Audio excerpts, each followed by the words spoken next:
cars got filled up with Texaco's Sky Chief, maybe 27 cents, and the premium Fire Chief gas for 34 cents per gallon in the 1950s, as those cool old classic cars drove the mother road, Route 66, from Chicago, Illinois to Santa Monica, California.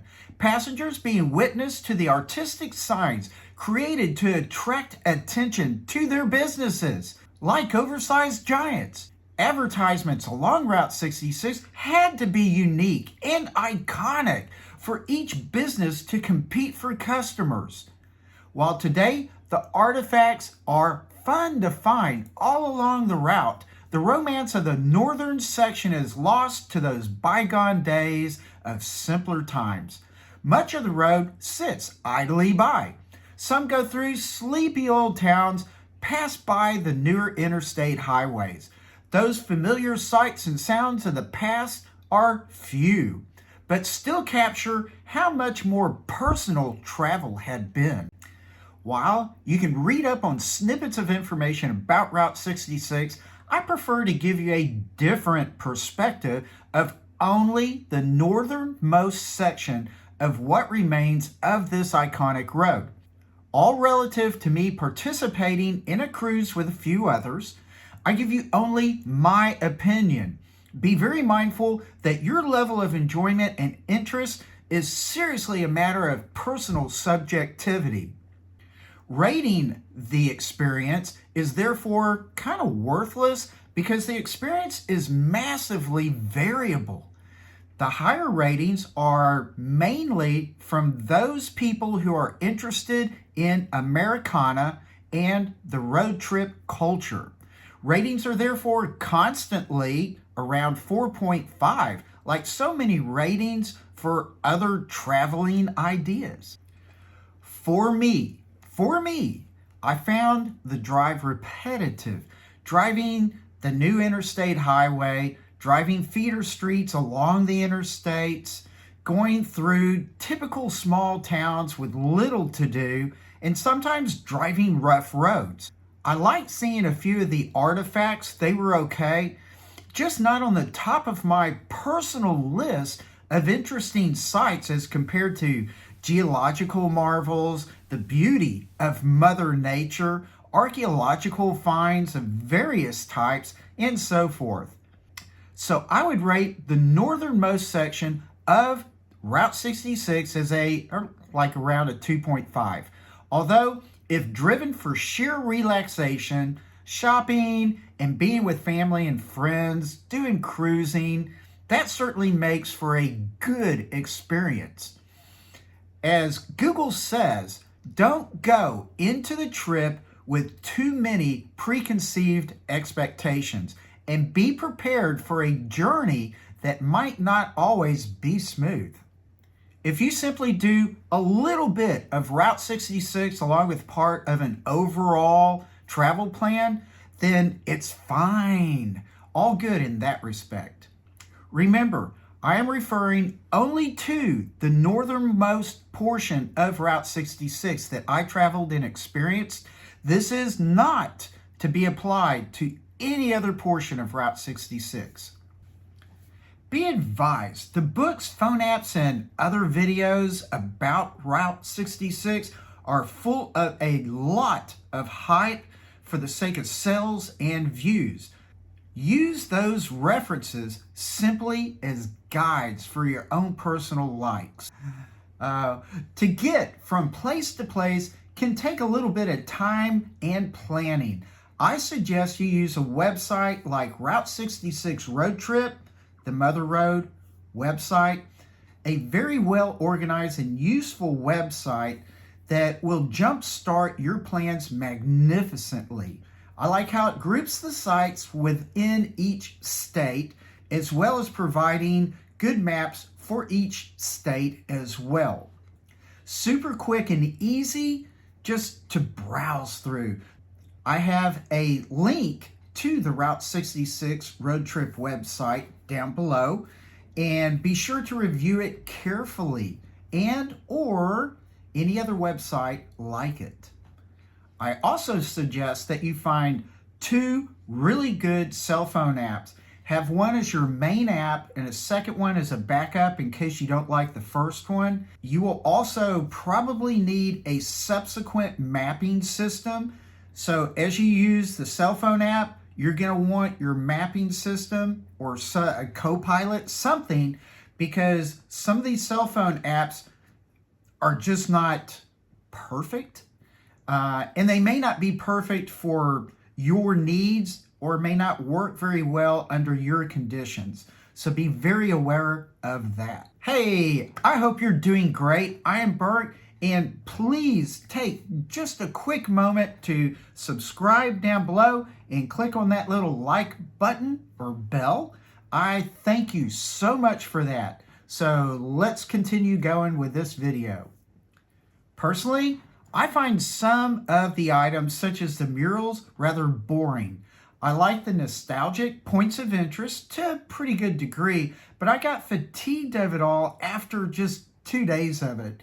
So this is mainly because I have seen so much of this sort of thing in my life. My parents were antique dealers in Dallas, meaning that I've lived with these sorts of things for a very long time, so it was not overly unique for me. It is all of the old artifacts that actually provide the enjoyment of driving Route 66 in the northern section, in my opinion. Let's talk about the roads. A lot of the roads are gone and unusable, a lot of it.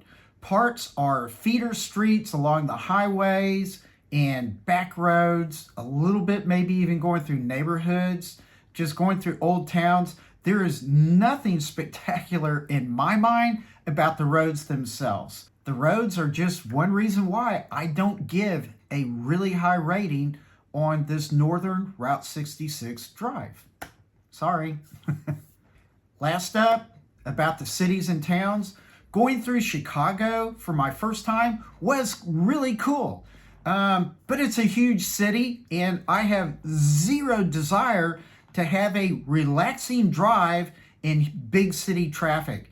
So I rate that as being bad. I don't like it. So if you like driving really big, huge cities in order to get away and travel and relax, more power to you. I just find it irritating. So here again, I grew up in Dallas, and I just don't like big cities. I'm tired of them. Furthermore, the smaller towns like Wilmington, Braidwood, Dwight, Odell, Litchfield, they didn't impress me. They're just regular old towns, hardly anything to do. They're kind of depressed in a way. They're nice. They're definitely nice, but there was nothing to do. So again, how do you rate that? I just don't give that a high rating. I'm sorry. Time for the points of interest.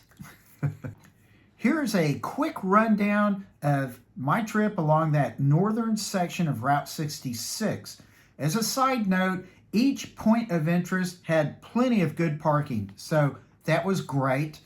I have links down below for most of these points of interest, so if you want to look them up, there you go. That'll make your life a little easier. On this first day, which was really cold and rainy, we drove quickly to reach as many points of interest as possible. We partially guesstimated on what to do and where to go, realizing later we really needed to plan the trip more precisely if possible. I am glad that we got to the several spots that we did. So here they are. We started at the start, downtown Chicago, beginning point on East Adams Street. This is open 24 hours a day, as you would suspect. This beginning point was originally located at Jackson Boulevard and Michigan Avenue, but was moved to the intersection of Adams Street and Michigan Avenue in the 1950s due to traffic pattern changes. I was not particularly fond of getting to this location, as I kind of alluded to before. Parking was not that great. So just be aware you may have to park in like a block away or 2 blocks away or something like that. Then we buzzed on down the highway to Wilmington, Illinois, to go see the Gemini Giant. This is at 201 Bridge Street, open, of course, at 24 hours a day. This menacing giant green thing is about an hour from Chicago. Only one of these exists. They're from the 1960s. They were advertising props called Muffler Men, and this one was altered later around 1965. It is a fiberglass structure, 30 feet high, 438 pounds. Next up, we drove to Braidwood, Illinois to go to the Polk-A-Dot Drive-In, 222 North Front Street. Open Monday through Sunday, 11 a.m. to 7 p.m. This diner is about 8 minutes from the Gemini Man, a nostalgic 1950s style roadside diner with typical cafe food and refreshments at an affordable price. Lots of fantastic statues all around. Be sure to take the time to walk the premises and just get your fun, memorable photographs. It is pretty cool. After having a fulfilling lunch at the diner, we drove south further to Dwight, Illinois, to the Ambler Becker gas station, 417 West Wapansie Street, open Monday through Friday, 8 a.m. to 4:30 p.m. This gas station is about 20 minutes from the Polk-A-Dot diner. It was built in 1933. As per Wikipedia, the station had been identified as the longest operating gas station along Route 66, dispensed fuel for 66 continuous years until 1999. A really great place for photo ops, again, especially if you're in an old classic car. Pretty cool. Next, we got into Springfield, Illinois, to the Illinois Route 66 experience at Illinois State Fairground. This is at Gate 2 along the main avenue right there in front of the fairgrounds. It is open, or should be open, every single day. Not every gate. You got to make sure what gate to get through, so follow the map. The fairground is about 2.5 hours from the gas station in Dwight. Has a really good collection of vintage signs, trivia, pathways that guide you from Chicago to California. As far as a photo op, also really good. Out front of those signs is good, and they also have a miniature drive-in theater where they play classic movies like King Kong. I think you'll really enjoy it. Our final stop for Saturday was at Springfield, Illinois, the Route 66 Motors Head Bar and Grill. This was at 600 Toronto Road. It's open every day of the week, but the hours vary a little bit, especially on Sunday. It's 9 a.m. to 9 p.m., but that tells you it's open a lot. This bar and grill is 20 minutes from the fairground, so we got there easily. It's right off the highway, basically, so you can't miss it. It's not just a bar and grill, it's a museum and entertainment complex. I highly recommend visiting and dining. It's a wonderful place. It really is. If you're into car culture and the Route 66 memorabilia and Americana and all that, this is a #1 top shelf place to go visit. Just be very sure to include this in your list of places to go on your Route 66 adventure. It is great. Day number 2, March 23rd, Sunday. On this second day, we only got to one point of interest, but it was a good one for sure. We got to Livingston, Illinois, right off the main highway, the Pink Elephant Antique Mall, 908 Veterans Memorial Drive, open from 9:30 to 5 p.m. every day. And like I said, it's on the highway. When you drive by, you will see a giant pink elephant. Can't miss it. This huge shop is about 50 minutes from Springfield, Illinois. It is a 30,000 square foot building. Huge, just filled and packed with antiques. It also has many, many historic fiberglass giants of great variety all around it, and a few inside as well. Connected right with them all is the Twisty Treat Diner. Done up in a 50s style diner. It is a hoot. You would really enjoy it. Owned by a very nice husband and wife duo. It's open to serve Monday through Sunday, 11 a.m. to 8 p.m. during spring through fall. On this same day, day number 2, we did make it into Missouri. We were going to go to St. Louis, go to the Arch and all that good jazz.